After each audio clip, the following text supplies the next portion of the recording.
Oh, look at here. Look at here. We are live on Facebook once It again. always comes on at the moment you have no idea it's coming on, right? Wow. Yeah. Hey, everybody, Happy New Year and welcome to Escrow Tuesdays. My name is Charles Swinburne, Time Major Realty, and my co host down there is. Nari went from Tower Escrow. That's right. Whenever you're in Southern California, send your deals down to Tower Escrow and maybe throw me a deal or two. Anyway, today we have our very first guest of 2021.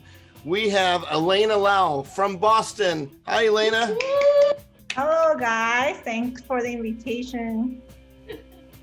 Yeah, well, I mean, to have the current CDC chair on our show, what better? And the hope was to kind of promote the um, uh, virtual leadership summit, which was supposed to take place actually this week, right? Or next week? The following week, Right. but we postponed it on the Right. 21st. All right. Well, Elena, tell us about yourself. Sure. So I came to the United States when I was 16. I didn't know any English at all. First time away from my parents.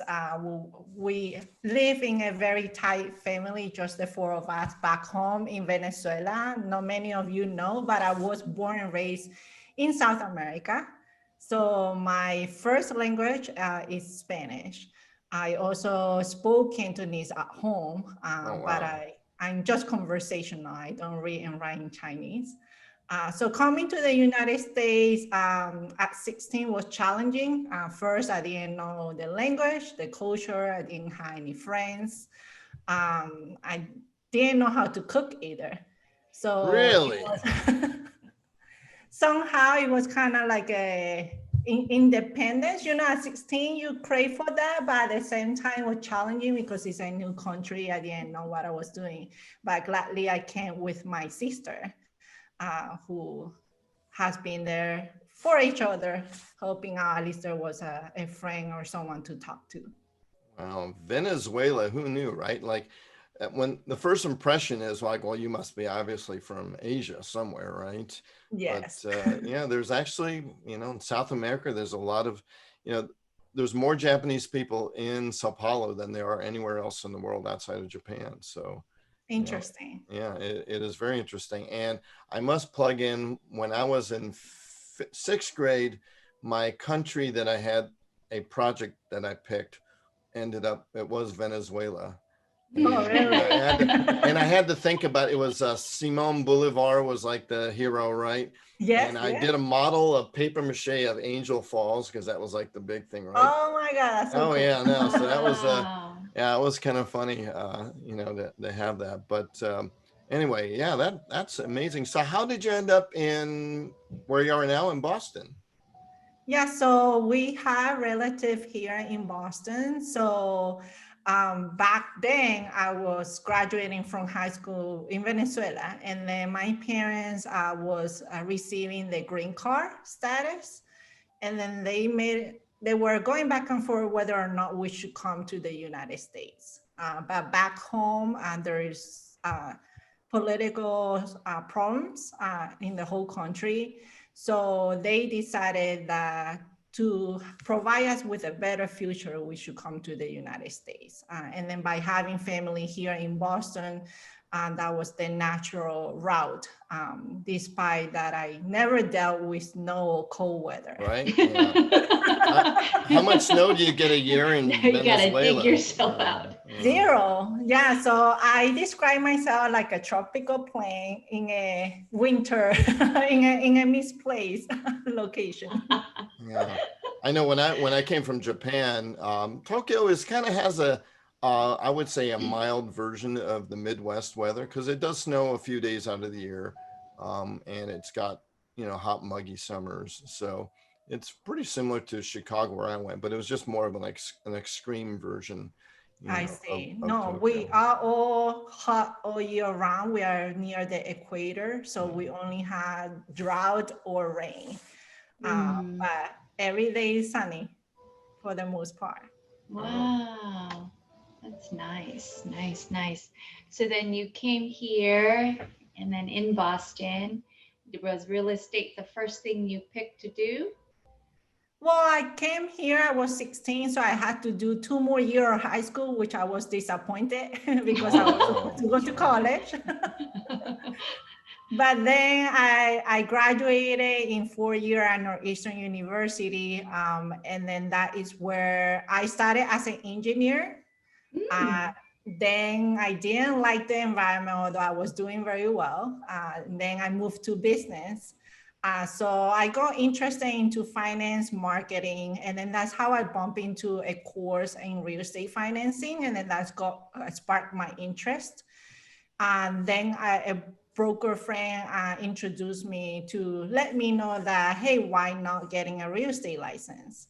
So I got my real estate license right after I graduated. Didn't do anything with it because as many Asian parents, they wanted me to have a full-time job. Yeah, Like engineer, with stability. doctor, lawyer, Indian chief. Yep. Correct. Indian chief. That's how it is. But the Nursery rhyme. engineering part, that describes why you're so meticulous with everything that you do, because you're so well organized. Now I know. See? Oh. Ah, Yeah, I'm interesting. very detailed. Yes, you are. Well, later, well, that's engineering, I guess. Well, we're gonna have a little bit of, we're gonna have some calculus kind of Uh-oh. equations to Don't quiz worry you about on it. later on, but that's later on. That's okay. Oh boy. Yeah, so I got my real estate license in 2007, where the market was not doing well. Oh, yeah. But I took the route of getting a full-time job in accounting, and stayed there for like 4 years before I decided to quit my full-time job.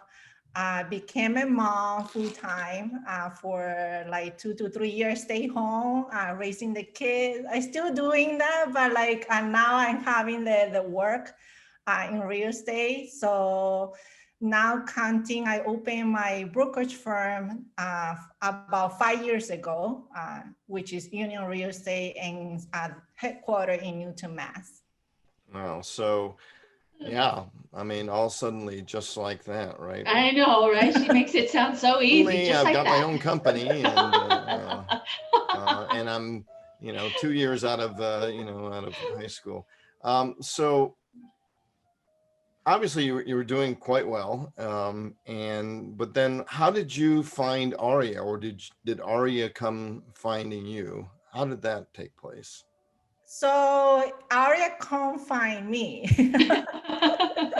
So when I decided to go back to real estate, because keep in mind that I was investing here and there while I was at home with the kids.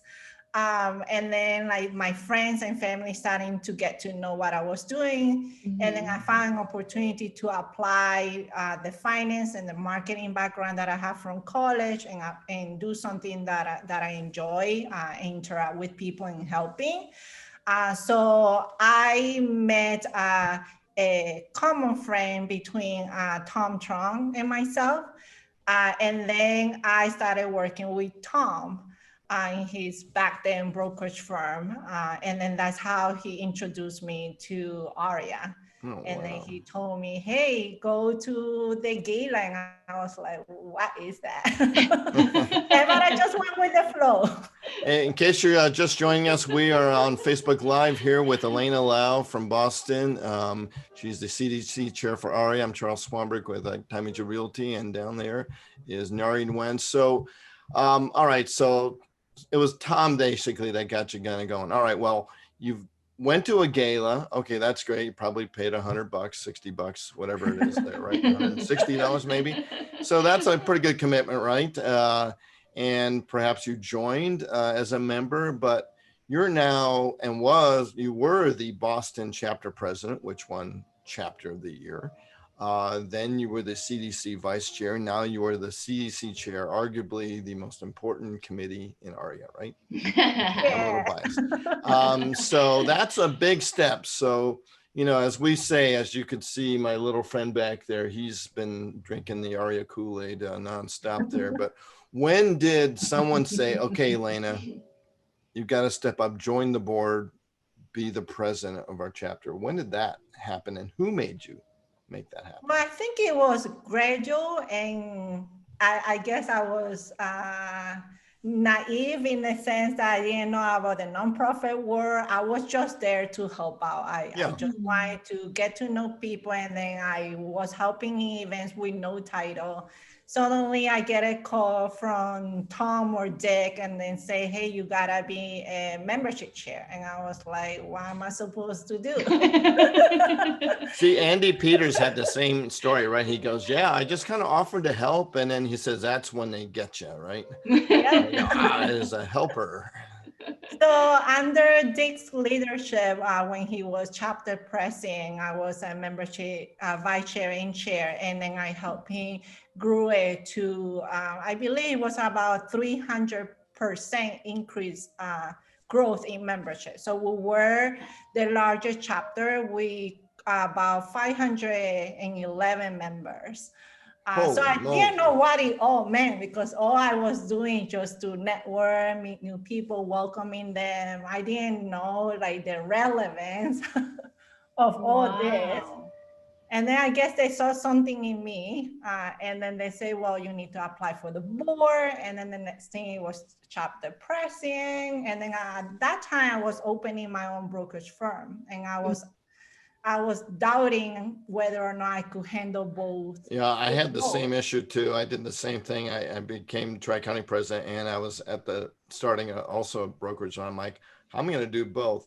But that's the art, right? To do your business and to give back, because if you only do your business and you're not giving back, you know, it's not as fulfilling, I think. So, you know, it's that balance. I totally agree. Yeah, that, and if you have a passion, you can do anything. You can juggle anything that you would like. So we have basically Tom Trong to think or to thank, right? For getting you to drink that, to really get involved. And it's amazing what you've done. I mean, and yeah, so it was great to meet you formally, officially at the Boston National Convention. And what a great time I had. I had so little time to discover Boston, but yeah, that was a great event. And I know you had a lot to do with, that particular convention too.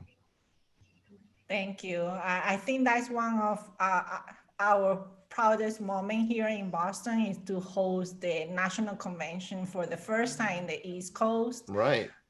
So, and under the year, my first year of presidency, so it was grateful to see everybody to come to Boston, get to know us, get to know the city. So it was a wonderful time. Yeah, no, I remember I just got in. I still have my luggage with me. I didn't even get a chance to check in. And me, you, and Brian had a quick little early or late lunch, right? At I remember. Eagle Seagull or whatever it was. That was a lot of fun. Like lobster. I remember you guys interrogating me. I'm like, who is this CDC vice chair? No, but I mean, we were surprised that you even had time to meet us. The whole convention is happening, and you're just popping in, going, "Hey, what's going on?" And you're just as calm and cool and collective as you could be. So we thought that you would be like going crazy with the phones ringing off the air, but that goes to your leadership, that you have things delegated and things being run properly. Yeah, well, I had to thank my team for being there for the organization, for me, all these years to make things run smoothly. Right. Yeah. And how lucky we are that we got that all done right before, things started shutting down. So correct. That was the last largest event of ARIA. Yeah, well, before the pandemic, right? Then we had the leadership. Oh yeah, and then we had the leadership summit. Yeah. But yeah, I mean, think about it. We're going on almost a year since I've seen you and most of the folks, especially in the East Coast. So yeah, how time, tempus fugit, right? I mean, how time has flown. It is amazing. That's true. And then you had done a great job leading CDC. So that was fun. I have big foot to fill. You're doing an awesome job. Every year has its challenges, I think, at ARIA. And this year it's, you've got COVID situation, making everyone do virtual stuff. So in some ways, I think that's gotten us closer. I mean, I've seen you face to face now, okay, with cameras more often than we ever have, right? So I think that that's a good thing. Well, I'm sure, you know, you probably had some challenging moments, right, in running the Boston chapter and stuff. So I'll let Nari continue our interrogation. Interrogating. Okay. I think everyone leads in a different way, Elena. I think you have your way, Charles has his way. Everyone leads in a different way and they succeed in their own ways. So I think you're doing great. Charles did awesome.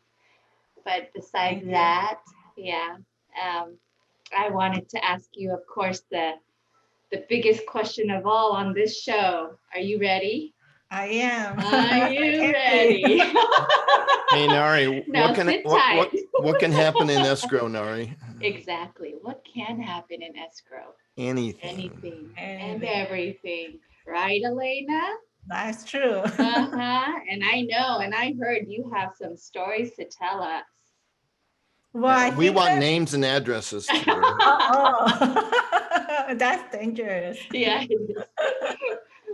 No, I think there are like two stories that pop up. I'm not sure if it's like crazy, but at least in my term of being a realtor, the first one was a cash buy. And keep in mind that we are in attorney state here. So I was working with this international buyer buying 2 units, new luxury condos. Everything was going very well until the last minute on the day of the closing, they pull out. Of course. They pull out. I was like, oh my God, you're gonna lose all your deposits. Right. And it was a substantial amount. And I was trying to tell them like, hey, just keep it and then we resell it, you recoup much more. But I guess they were dealing with some type of personal situation that they were forced to get out of the transaction. So that is one big thing that I couldn't, I guess, imagine that could happen on the last minute. Everything was going so smoothly.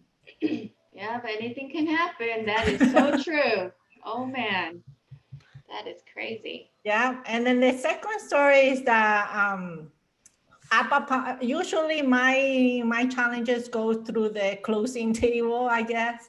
We're receiving the closing disclosure. And then, like because of COVID, everything has been delayed. Mm-hmm. Right. Very last minute. Sometimes we don't get onto the day that we are on the closing table. And then that's when being anal about details, I was reviewing the numbers and then making sure that everything matches, but there were a discrepancy or at least $10,000 to $15,000 that the client was not getting. So I had, there was a lot of going back and forth with the attorney just to make sure that we get that into account. Otherwise, if we don't review those carefully, then we might have not receive it. Yeah. Mm-hmm. Yeah. Yeah, it doesn't sound like you're really into drama there, Elena, because if you ask Tina Mack a story, we were in actually I think a strip club or something doing a loan signing. So I think in Boston things don't happen as crazily. No, I'm zero drama. If anything, we attack it from the get-go. Oh boy, that's good though. Right. Good practice. Well, thank you very much. I'm going to attempt to see how good I am at technology here. Yeah, and there you go. There I go. Let's see what we got here. And that same slide, I'm not going to make any excuses. It's probably going to be a while before I get to a new one. But thank you for Elena for sharing, your crazy experiences. Perhaps in a few more years, you could share with us some more when it gets even crazier. Who knows?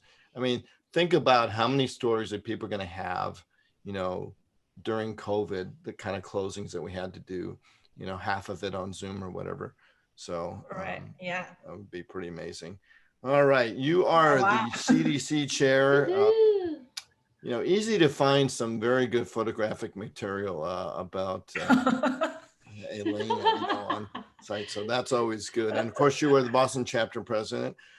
So right now we've got the Elena's top 5 list to why to invest in Boston. And I'm sure it's not the 21 inches of snow that you recently received that you had to shovel off your sidewalk, or who knows what. But man, I just wish I had time to walk down, this boardwalk pier and anything while we were at the convention. So Yeah, that's beautiful. That's the seaport area. Is It that- has been redeveloped. It used to be an industrial site was that right? for many years. And then the recent, I would say for the past 5, 10 years with the big dig, they are doing a lot of new work there. Oh, I see. All right. Well, the first is, I guess, economic strength. So tell us, what do you mean by economic strength on a place? Yeah, well, economic strength, what I mean here is that we have very core industry in the greater Boston area. So I think we are pretty strong in the sense of job in general, even though we're going through COVID and I was checking the unemployment rate, we are at 6% compared to other states that are as high as 10, 11%. Oh, wow. I think like being the hub of talented individuals because we're so close to the university, and then which is one of the another top 5 of why investing is that we have those core industry that keep us grounded and then keep the business going. Oh, I see. Wow. Okay. Yeah. Property appreciation. Do we appreciate property? I appreciate my property. I get the lawn mowed, every week, and make sure it looks pretty tidy. So, but what's so special about property appreciation in Boston? Yeah. Right. So I've been monitoring the market, especially since our last recession in 2008. And then the pricing in the greater Boston area had at least appreciated 50%. 50. 50. Holy smokes. Yep, at least. And then that is also partly because Boston, we had lack of land. So the only way to build right now is upwards, right? Instead of horizontally, and it's either upgrading the existing property or tear down the existing one, the old one, because we have very old homes, and then build. And then there's a lot of condo developments because our population has been increasing, so we need more housing. So therefore, the property has been appreciating so drastically. 50%. Wow. I mean, Yes. and is that within a couple of years, a year, 3 years? What? It's from 2008 compared to. Okay, so from the last, but recession, yeah. so basically from the peak to peak, it's gone up even that much, In the past, we've economically recovered a little bit better while we're in the top, but yeah, to go up that high, West Coast, LA, I think right now, they say that the LA market is one of the hottest, in the nation. And there's plenty of land in Los Angeles, or at least in the outskirts. We have to go farther and farther, and there's that commute issue. But as you know, not a whole lot of people commuting these days, or not that they have to, right? So, and speaking of commuting, public transportation, in Los Angeles, Uber is basically our public transportation, it seems like. So we don't really have much of a system here. So I see. Well, we do here in Boston. And then from my research in 2019, I don't have the latest 2020, but we are ranked #1 in public transportation system. And then it keeps building up. There are opening new train stops, which make more convenience for people to go back and forth from the little outskirts to the city to go to work. hopefully soon, since many people are working from home nowadays. Right. Well, that's always important. Yep. Education and meds. Yep. So that I mentioned it earlier in economic strength, we have a very competitive education system. As you know, we have established university like Harvard, MIT, BU, and whatnot. Yeah, you Northeastern. guys have amazing schools. My I dream know. was my dream was always to go to MIT. Kind of had a minor chance, but I didn't really go for it on a master's program. But yeah, you guys, it's just amazing what you have there. Yeah, so that's one of the reasons why we also chose Boston to come and live here because of the educational system. Right. And then the second one is the nationally acclaimed healthcare system, being so close to the biotech and the medical, and then we had many of the well-known hospitals here. So that attracts a lot of people and foreigners to either get their medical treatments and stuff like that. Wow. Oh. All right. And come on. I mean, I realize that you guys City of have some good Champions. sports teams and you guys did chapter of the year, but all right. Well, what's the City of Champions all Oh, about? come on, City of Champion. We historically we have been dominating the sports field. You Dominating. name Wow. You've been hanging out with Dick Lee a little too long, I think. it. Yeah, too long. Yeah, so that's what I got for my top 5. That's it. That's all about the City of Champions. No more of that. Okay. All Well, right. you know the sports, Boston Red Sox, the Celtics, the Bruins, the New England Patriots, they have been winning all the trophies. Yeah, no, you're right. You got it all covered. Hockey, football, basketball, everything. You're right. Yeah. Right. And then you've got an amazing what is the amazing stadium called? The Garden, I guess. What is that The called? TD Garden. Yeah, no, what is it? Yeah, the what's- Gillette Stadium. Yeah, no, the basketball stadium. What's that called? That's the TD Garden. Oh, okay, it's called the Yeah. Garden.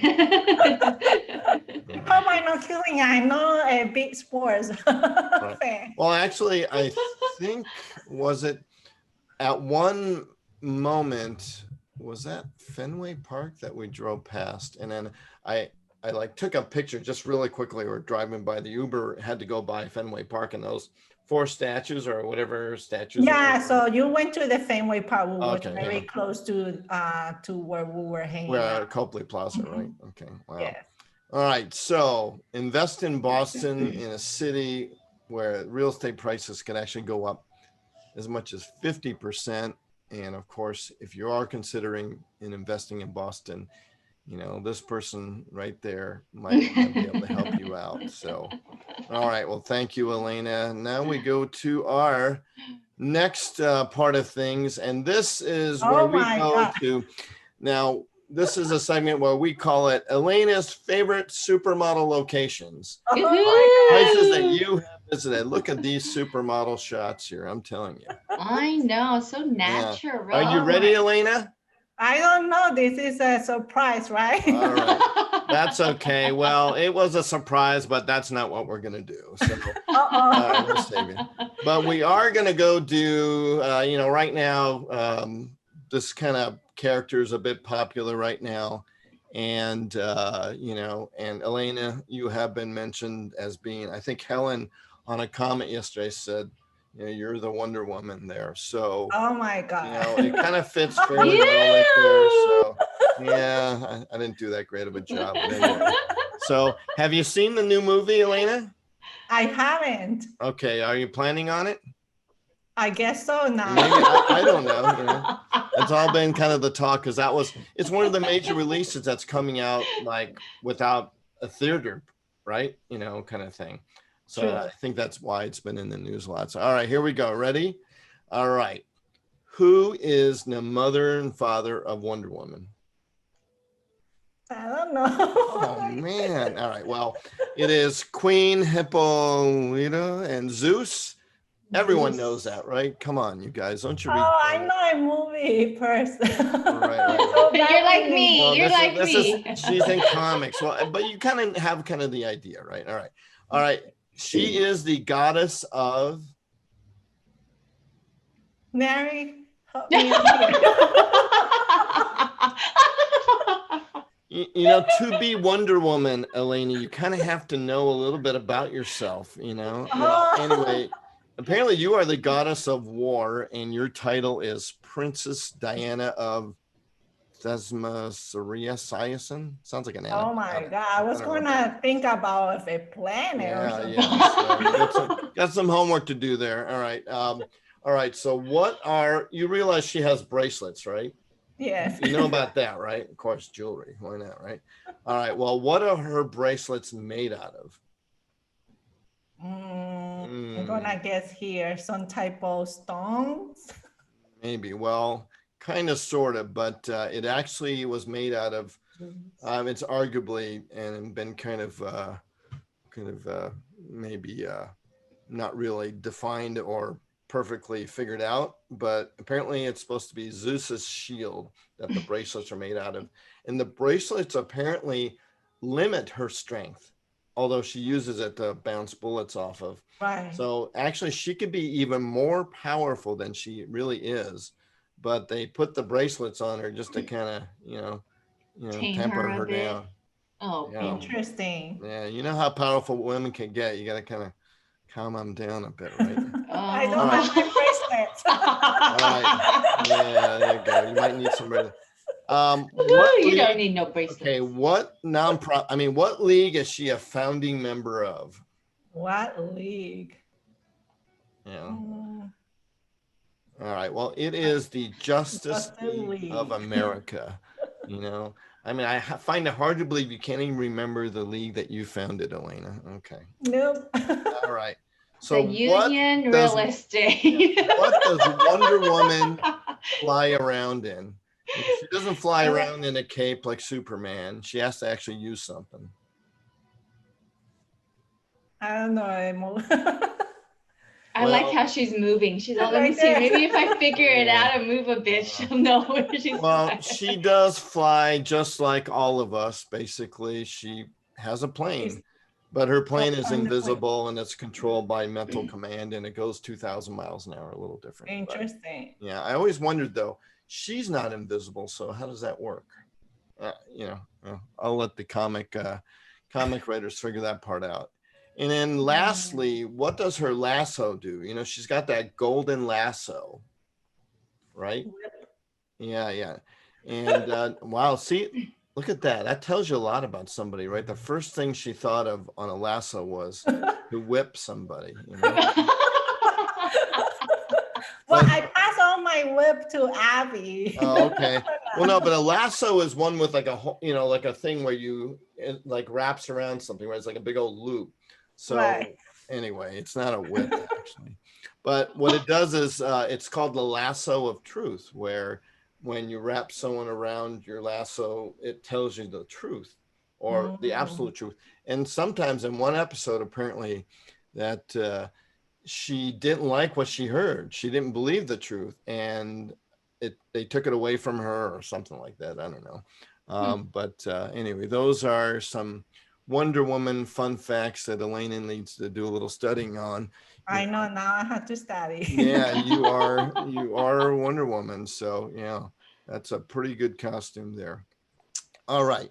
Well, upcoming next, Elena, is your vice chair, Mr. Red Tuxedo himself, Garrett Gann. And what a great time to work with him, in CDC. I still talk to him once in a while. And Ritu Rani, who is I believe the commercial chair this year, right? That's correct. She will be our upcoming guest in the next week. And she will be literally the day before the leadership summit. I believe she's coming up on, is it the 19th or so? Might even be, I believe it is the 19th, because leadership summit is 20th and 21st, right? That's correct. And that's Wednesday and Thursday? Wednesday and Thursday for 2 half days. You will be receiving some homework before the Leadership Summit, but it's Wow. meant to be interactive. So there will be a speaker like yourself, Charles. You will be moderating one of the interesting panel, I would say. Really? Okay. I'm looking forward to that. And Hint, hint. yeah, I think it'll be a really good couple of episodes, but the Leadership Summit, absolutely must sign up. You don't have to fly out to Phoenix or wherever it's going to be. And it's going to be in a lot of modules, right? And it's going to really focus on, how to run chapters, how to, be a better leader, just all the good stuff, right?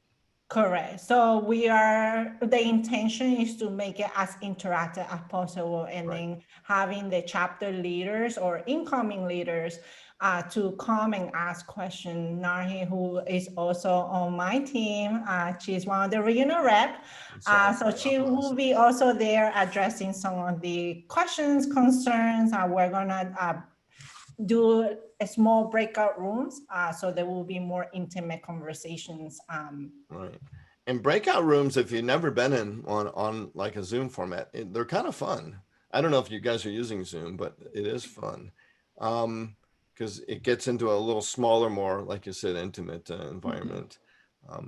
While you are looking at the Leadership Summit, and looking at a previous episode of Elena, please hit subscribe on our YouTube channel, and also like and comment. And, you could always kind of find out some more information from any of our guest speakers. So please do so. We are at about, I think, not too many subscribers. We're working on that, right, Nari? We need to get we keep saying we need to get about 1,000, or 1 million, subscribers, so we could retire on Escrow Tuesdays at about $450,000 per year. Keep it up. And I know, Elena, you have your show that you have, right? Yep, it's named Let's Talk, and then I do the show every month. That's the plan for 2021. So our next show will be next Wednesday at 11 a.m. East Coast time. So for the first episode, I will have Erica La Centra, who is with RCN Capital.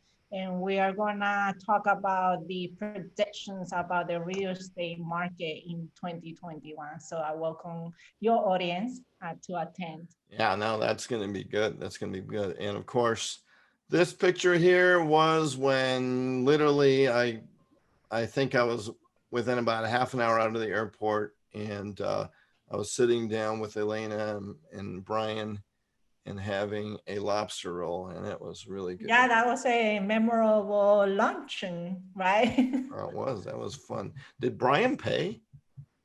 I did.